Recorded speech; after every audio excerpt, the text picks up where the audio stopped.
So the fact that you were able to find a good one right away, that speaks to fortunate luck, and because of the trainer had a name value, which is what I want to get to now. You trained with Gangrel.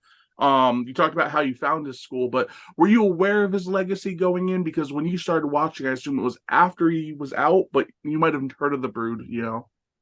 No, I knew who he was. I went back to watch old wrestling. Like once I became a fan, I was like, oh, what did I miss out on? So Yeah. I started way back by like 96 wrestling to like current day. That's when I really like look back to like see all the stuff that I missed. So like I went back to see all the stuff that I missed to like what I know now back then. So I did know who Gangrel was because I went back to watch all the stuff before I was like in America.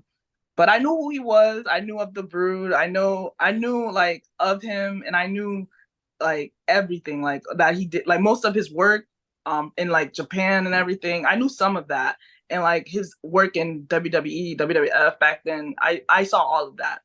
But I didn't expect him to literally be himself. Like, wow. When I met him, I was a little starstruck, even though it was just like, it wasn't my generation where, like I would watch him on TV every week. I still like knew who he was because he was on TV every week. And I went back to watch that. So I was still like starstruck. No, absolutely. And I mean, let's face it, he was a pivotal player in a period where wrestling had such a huge boom.